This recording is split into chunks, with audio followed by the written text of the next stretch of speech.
کارسنوما جب ہوتا ہے تو وہ بڑھتے بڑھتے ایسی سٹیج بھی آتی ہے کہ آپ کو پاؤں کاٹنا پڑتا ہے، ٹانگ کاٹنی پڑتی ہے، اور پھر خدا نخواستہ اگر بیماری بڑھ گئی ہے تو اس میں ڈیتھ بھی ہو سکتی ہے۔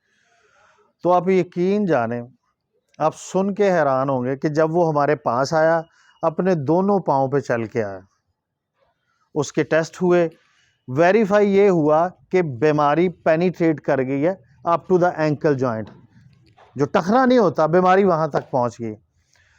تو سرجن نے اسے کہا، آنکولوجسٹ جو سرجن ہوتا ہے، کہ آپ کا پاؤں کاٹنا پڑے گا ٹخنے کے اوپر سے۔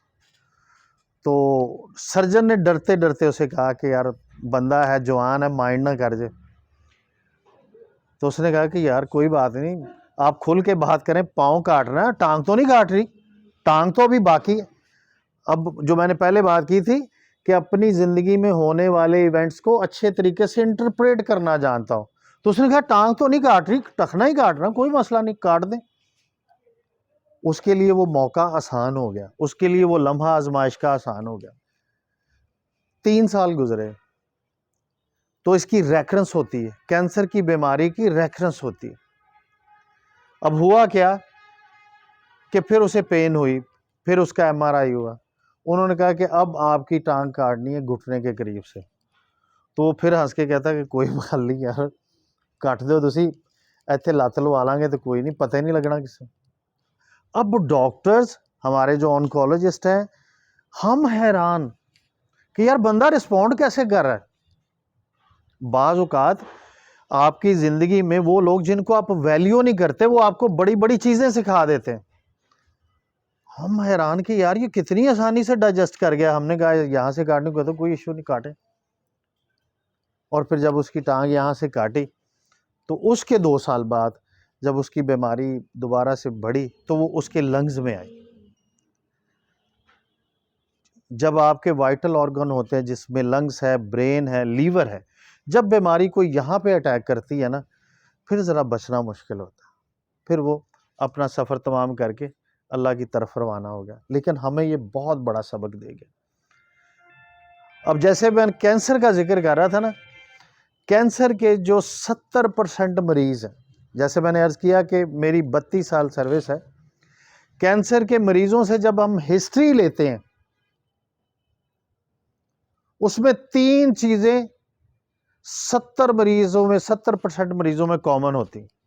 اب آپ نے سوچنا ہے، اگر آپ میں یہ چیزیں پیدا ہو رہی ہیں یا آپ کی زندگی کا حصہ ہے، تو آپ نے ان کو کیسے ختم کرنا ہے، یہ میں آپ کو آج کا میسج دے کے جا رہا ہوں، جو آپ نے گھر کو لے کے جانا اور اپنے بزرگوں کو بھی اور خود بھی اس پہ عمل کرنا۔ 100 مریضوں کا انٹرویو کریں جو کینسر کے مرض میں مبتلا ہیں، تو 70% مریض یہ 3 علامتیں، یہ 3 بیماریاں، یہ 3 چیزیں ان میں کامن ہوتی ہیں۔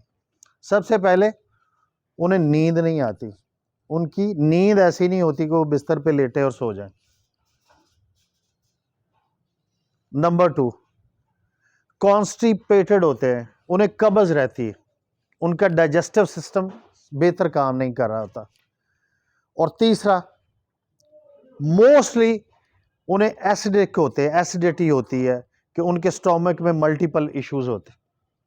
70% مریضوں میں یہ 3 علامتیں کامن ہوتی ہیں۔ اچھا، یہ تینوں چیزیں اگر آپ دیکھیں، جہاں سے ہماری بات شروع ہوئی تھی، یہ تینوں چیزیں ان لوگوں میں ہیں جو اللہ کی کرنی پہ راضی نہیں ہوتے۔ اب یہ صاحب ہیں، انہوں نے اپنا کچھ سینیریو بنایا ہوا ہے کہ جی میری شادی یہ ہوئی ہے، میرے یہ بچے ہیں، اب میں ان کی شادی کروں گا، یہ 5 مرلے کا گھر ہے، اس کو 10 مرلے میں کنورٹ کروں گا، پھر اپنے پوتوں کے ساتھ کھیلوں گا، پھر اپنے نواسوں کے ساتھ کھیلوں گا۔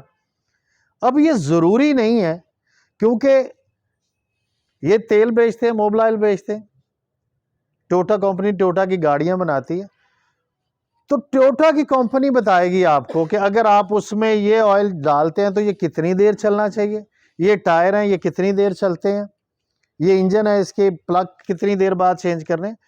تو جس ہستی نے ہمیں پیدا کیا ہے، اس ہستی کو پتہ ہے کہ بلال نے اس دنیا میں کتنی دیر زندہ رہنا ہے، اس کا کتنی دیر زندہ رہنا ضروری ہے، جاوید نے کتنی دیر اپنے ماں باپ کے ساتھ رہنا اور کتنی دیر اپنے ماں باپ کے بغیر رہنا۔ تو اس لیے جو بھی اللہ تعالیٰ آپ کے ساتھ انسیڈنٹ کرے، وہ چاہے آپ کو پسند ہو چاہے ناپسند ہو، لیکن مومن ہونے کے ناطے، ایک اللہ کا بندہ ہونے کے ناطے آپ کے اوپر یہ ذمہ داری ہے کہ آپ اس کو ڈائجسٹ کریں اور اس کی پازیٹیوٹی کو دیکھیں، اس میں کوئی بہتری کا پہلو تلاش کریں، اور اس بات پہ پکا یقین رکھیں کہ یقیناً آپ کا چاہے کتنا بھی نقصان ہو گیا، اس میں کوئی نہ کوئی آپ کی بہتری کا عنصر شامل ہوتا ہے۔ تو میں امید کرتا ہوں کہ یہ جو تھوڑی سی ہم نے آپ کو کوشش کی ہے کہ آپ کو کیونکہ زندگی کی دوڑ میں ہم ایسے لگے ہوئے ہیں کہ ہمیں سوچنے کا موقع نہیں ملتا، تو جب سوچنے کا موقع نہ ملے تو آپ بہتر پرفارم بھی نہیں کر سکتے۔ تو اس لیے اللہ تعالیٰ کو بھی وہ مومن پسند ہے جو تفکر کرتا ہے، جو اللہ تعالیٰ کو سوچ کے مانتا ہے، جو اللہ تعالیٰ کو سوچے بغیر مانتا ہے نا، وہ اللہ تعالیٰ کی اسرار و رموز جو اس کی حکمتیں ان کو نہیں پا سکتا۔